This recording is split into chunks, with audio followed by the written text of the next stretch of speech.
because of the special audio techniques used, it's important that certain sounds reach your right ear and others your left ear. Do you remember having to take those tests? The note cards, the hearing test, the pink drink? I remember doing those tests on multiple occasions. I don't know if I got kicked out or more likely what happened. I'm grateful that God protected me from whatever they were doing. This is what's known as the GATE program. We'll look at what this program was, the theory that it was being used to find children who have psychic abilities, and the possibility that the government may have actually been trying to track down human beings who have Nephilim DNA. CIA had a program to trace this alien DNA in certain families.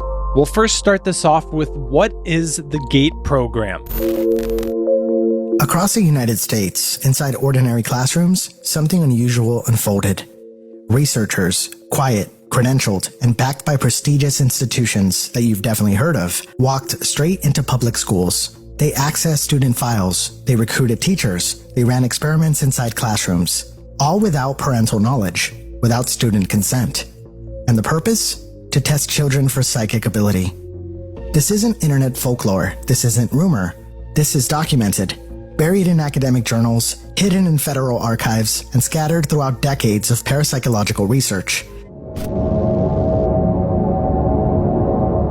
I'm sure you've heard the many covert operations, MKUltra, Project Stargate, and a myriad of others. But what about a secret operation that took place in your elementary school? Does that sound far-fetched?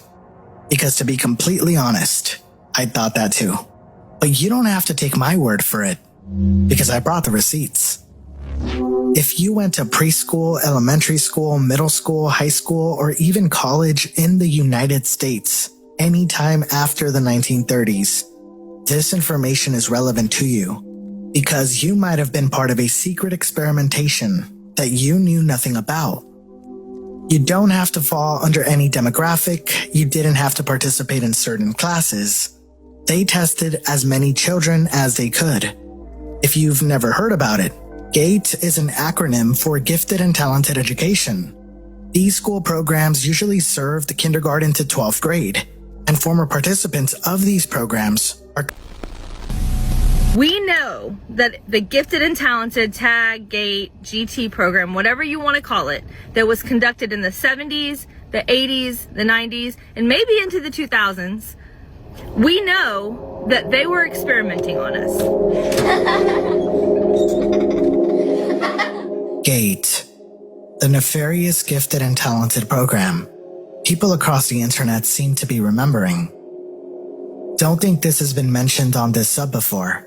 I recently came across some people on the internet, especially on Reddit and TikTok, claiming to have elementary school memories of these GATE, Gifted and Talented programs, that involved several exercises. The most commonly mentioned being wearing clanky 90s headphones and listening to audio clips, supposedly brainwashing them to be susceptible to out-of-body experiences / lucid dreaming. Different people are claiming to remember similar things, such as an exercise matching shapes together or reading a book upside down. One thing they all have in common is their tendency to forget most of or all of what happened in the program until later in their adult lives. Certain accounts even recall them consuming some kind of pink drink, which was said to be a drug for the memory loss. Most people mainly just remember resenting going to the program or begging their parents to let them pull out of it. Proponents of this strange story are convinced it was some kind of CIA experiment, ran from the late 80s to early 2000s. Has anyone here shared similar experiences or encountered similar stories? I personally only remember the note cards, the pink drink, and the hearing test, and I only had to do it on maybe 3 to 5 occasions, but there are other people who remember a lot more than that. These flashcards, the headsets, those little shapes I'm showing you. I vividly remember the hearing test. I vividly remember doing the little worksheets with the Morse code. I remember there being a heavy focus on ancient Egypt. I was a part of the Gifted and Talented program in the 90s, and I just found my binder. The stuff I found in there, I'm like, what were you training us for? Like, why was I 10 years old speaking Russian? It's cool, but I don't actually remember anything except that's my name. So I do remember that. A strange occurrence that's happening with a lot of people who were in the GATE program is dreaming of places that look like old malls from the 80s or the 90s. This is very similar to the online videos known as the back rooms. These are normally videos of being trapped in some sort of surreal maze that is seemingly endless, and they also feel like a location or somewhere that you've been before. This was recently turned into a movie by the same name, Backrooms, but what people who are in the GATE program are dreaming about, they're calling Mall World. A lot of kids remember being taken off campus to like weird locations. I wasn't taken off campus. That's good. But people will say that Mall World is implanted in the heads of children who were in this GATE program. My mom also has Mall World dreams, and my mom was also in, I guess, the precursor to GATE. She was in a program, which is why she took me out of the GATE program when she found out I was in the GATE program. Because they didn't like tell her they were taking me out of class and stuff. What was it called that you were in? It's called Advanced Training. It was shortened to AT program. Our whole schedule was different from the rest of the students. So we would go to school before the other students showed up. When the bell rang for students to change classes, nope, we had a different schedule. So we never interacted with the other students. So from fourth grade, pretty much graduation, I was with the same 26 kids. You also have Mall World dreams. She has the theater, the girls' bathrooms, the locker rooms, auditorium, like gymnasium area. The underground. Yep, the underground. Yep, underneath. The lockers. Underneath like this, it's like a dormitory school thing. There's a CIA program known as the Gateway Program, which is a declassified 1983 report of an analysis and assessment of the Gateway process, which was written for the U.S. Army Intelligence and later released through the CIA Reading Room. The report examined the Gateway experience, which is a training system developed by the Monroe Institute, which used guided meditation, relaxation techniques, and hemisync binaural audio tones. This was used for out-of-body experiences, remote viewing, altered perception of time and space, and basically just part of the CIA's program of trying to harness psychic abilities. A lot of people who were involved in the GATE program are believing that they were part of some CIA test similar to the Gateway process. I was enrolled in gifted classes as a child. I now believe it was a CIA training program. This is probably the leading theory that many people who were in the GATE program believe that they were being looked into to see if they had these psychic abilities. How are these all connected? Well, the only thing we know for sure is that the CIA and other government agencies are looking for something among the population. Now in this new age that we're in of summoning UFO orbs, we have people thinking that that's the psychic ability that the government was trying to find through the GATE program. Child Genius claims he was recruited into a secret program to mentally pilot UFOs. One thing that I'll note and I find very interesting is that this whole thing hasn't even popped up until the past few years, where people are now publicly showing and proving that they can summon these things. It was not mentioned any time between the 90s and now, so kind of perfect timing for people to make these claims. People are actually out there summoning things, but they're not UFOs and aliens from other planets. Never heard anyone specifically say what type of technology that the ETs were gifting us. I know people have been involved with the GATE program. The GATE program? Yes, the gifted and talented, that program. Yep. And they would have these kids try to interface with this metallic sphere, and that just kind of reminded me of that.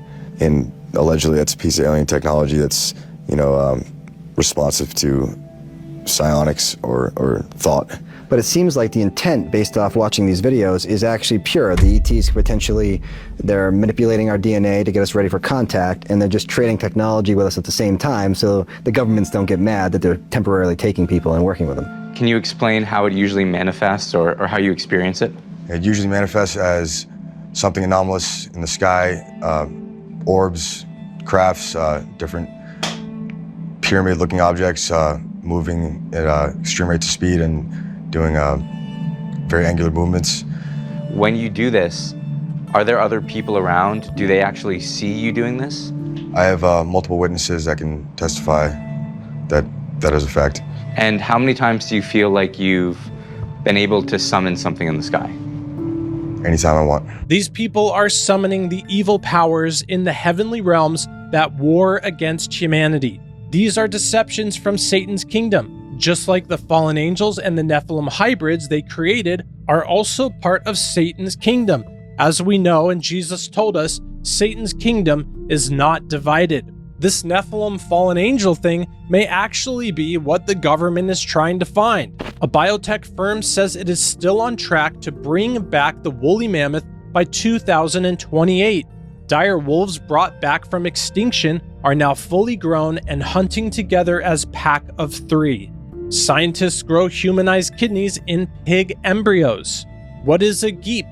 The science goat sheep chimeras. Researchers breed mice with hybrid brains containing cells from rats. This is the exact thing that the fallen angels were doing in the days of Noah and in the days of Lot, but just in a different way. They were corrupting the seed of humans and animals, probably in an attempt to attack and destroy God's creation. There's nothing new under the sun. This is still going on today, just in a different process. And now with this capability that we have to look at genetics and find a lot of details about it, this raises the question, are there people out there looking for Nephilim genetics that still may exist in a small number of humans from the original corrupting that the fallen angels were doing in the days of Noah and the days of Lot? This may be what they're actually looking for. CIA accused of using Ancestry and 23andMe to hunt down alien bloodlines in millions of DNA tests. You know now, don't you, that the US Air Force has been secretly testing people through the GATE program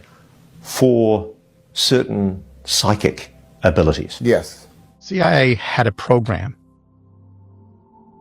to trace this alien DNA in certain families in the United States, that certain families, and particularly their children, were of interest to CIA. I didn't know what to make of it back then, but you start talking about the GATE program and subsequent studies of children and their capabilities and their abilities to do certain psionic things. That now comes to my mind. It's not aliens that they're after. They're probably continuing that lie these days because it keeps people off the tracks of what they're actually doing. What they really want is the fallen angels, the Nephilim, the evil spiritual forces that people have tried uniting with all throughout history to try and gain absolute control. That's why this email from Hillary Clinton's server, found in a Freedom of Information Act release, is so interesting. Requesting documents pertaining to the resurrection chamber of Gilgamesh, the location of his body, and the location of the buried Nephilim. You can see the status of all these emails on the right. Every other one is open.